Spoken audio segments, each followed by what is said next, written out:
વાત કરીએ ભાવનગરની તો ભાવનગર રેલવે પોલીસ સ્ટેશનમાં દાખલ થયેલી ફરિયાદમાં આ કેસ રેલવે કોર્ટમાં ચાલતા કોર્ટે કસૂરવાર આરોપીઓને ટૂંકા સમયમાં દોષિત જાહેર કરી આકરી સજા સાથે દંડ ફટકાર્યો છે।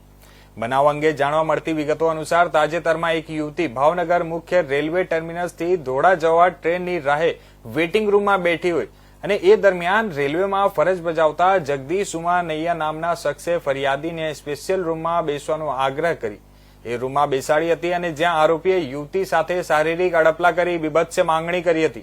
ને આ અંગે યુવતીએ રેલવે કર્મી જગદીશ વિરુદ્ધ રેલવે પોલીસ સ્ટેશનમાં ફરિયાદ દાખલ કરતા આ કેસ ભાવનગર રેલવે કોર્ટમાં ચાલતા જજે માત્ર 6 માસના ટૂંકા ગાળામાં સમગ્ર કેસની ઔપચારિકતા પૂર્ણ કરી લેખિત મૌખિક જુબાની તથા દસ્તાવેજોનો પુરાવો અને સરકારી વકીલની તર્કબદ્ધ દલીલો ધ્યાનમાં રાખીને આરોપી જગદીશને તકસીરવાર ઠેરાવી ગુના સંદર્ભે આરોપીને 2 વર્ષની સખત કેદની સજા સાથે ₹25,000નો દંડ ફટકાર્યો છે। આજરોજ રેલવે કોર્ટ ભાવનગર દ્વારા છેડતીના કેસના આરોપીને સજા કરવામાં આવેલ છે।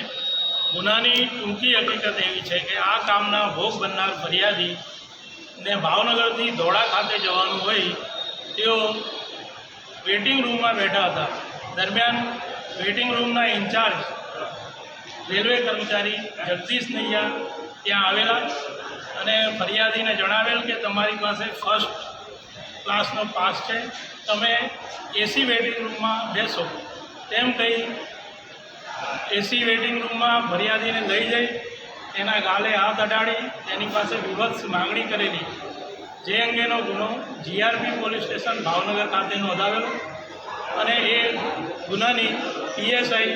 ડીવી જોશી નાઓએ તલસ્પર્શી તપાસ કરી આરોપીને અટક કરેલા અને આરોપી વિરુદ્ધ નામદાર કોર્ટમાં ચાર્જશીટ દાખલ કરેલ। જે કેસ અત્રે ચાલી જતા સરકાર પક્ષે સ્ત્રી વિરુદ્ધના ગુનાઓમાં સ્ત્રીઓ ભયમુક્ત રીતે સમાજમાં હરીફરી શકે અને સમાજમાં દાખલો બેસે તેમજ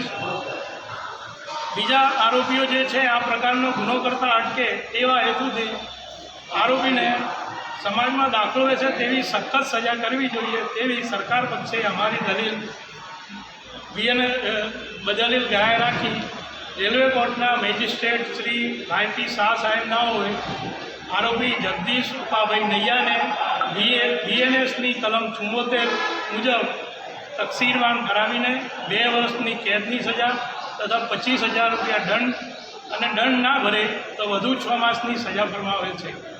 કોર્ટની પાસે કામનું ખૂબ જ ભારણ હોવા છતાં